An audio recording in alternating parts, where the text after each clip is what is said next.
so. No, no, no, no. I don't think so. No, no, no, no. It's never, ever, ever, ever, ever, ever gonna happen.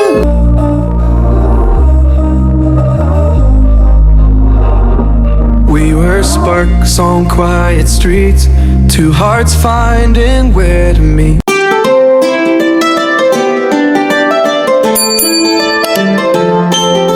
කොහොමද ඔයාලට බලන්නකො මට යාළුවෙක් හම්බ වුණා.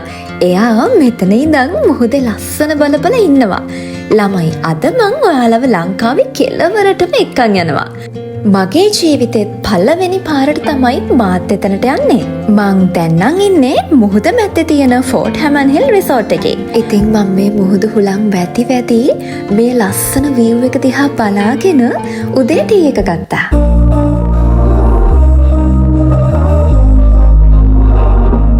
We were sparks on quiet streets, two hearts finding where to meet.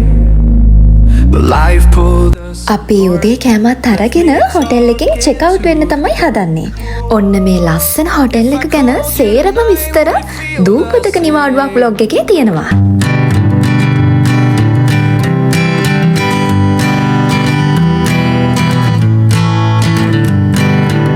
ඊට පස්සේ ශ්‍රී Lankan නේවි එකෙන් ඇප්‍රිසියේෂන් එකක් හම්බුණා. ඊට පස්සේ අපි ලංකාවේ කෙළවරටම යන්න පිටත් වුණා.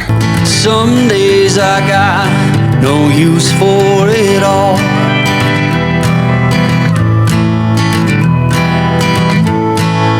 Working hard, මීට අවුරුදු 2000 ගානකට කලින් දේවානම් පියතිස්ස රජතුමාගේ කාලෙදී බුදුන් වහන්සේ බුද්ධත්වයට පත්වුණු අවස්ථාවේ පිටදුන්න ජයශ්‍රීමා බෝසමිඳුන්ගේ දක්ෂිණ ශාඛාවක් වැඩම කරගෙන සංඝමිත්තා තෙරණිය මුලින්ම ගොඩබැස්ස තොටුපළ තමයි මේ. ඒ දඹකොළ පටුන. අද සංඝමිත්තා විහාරයේ විදිහට මෙතන හඳුන්වනවා. රජතුමා කරවටක් මුහුදට බැහැලා තමයි ඒ ජයශ්‍රීමා බෝසමිඳුන් වැඩම කරවලා තියෙන්නේ. හිතන්නකෝ මේ නිල් පාට මුහුදත් එක්ක මේ සුදු පාටට තියෙන චෛත්‍ය ඒ කාලේ කොච්චරනම් ලස්සනට පේන්නේ නැද්ද?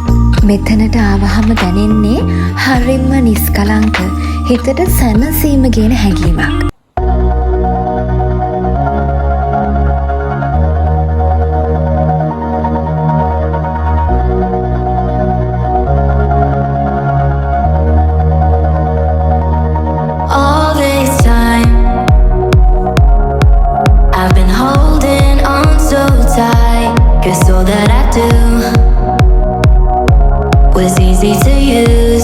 ඊළඟට අපි දඹකොළ පටුන රෙස්ට් එකට ආවා. මේක තියෙන්නේ පන්සලටම එහා පැත්තේ. එතනින් වෙල්කම් ඩ්‍රින්ක් එකත් අරගෙන දවල් කෑමත් මගදී කන්න පැක් කරගත්තා. මේ පාර ට්‍රිප් එකේදී මං තේරුම් ගත්තේ යාපනයේ කොච්චරනම් ලස්සනද කියලා. කර්කශයි වගේ පෙනුනට ඇත්තට මේක හැම නෙවෙයිනේ.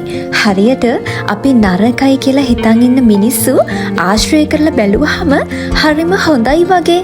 හැබැයි අපි හොඳයි කියලා හිතන මිනිස්සු එක්ක ඉන්නකොට අපිට තේරෙනවා එයාලා හිතපු තරම් හොඳ නෑ කියලා. නේද? ඔයාලත් යාපනයේ දැකලා තියෙන ලස්සනම තැන මොකක්ද කියලා කියන්න බලන්න.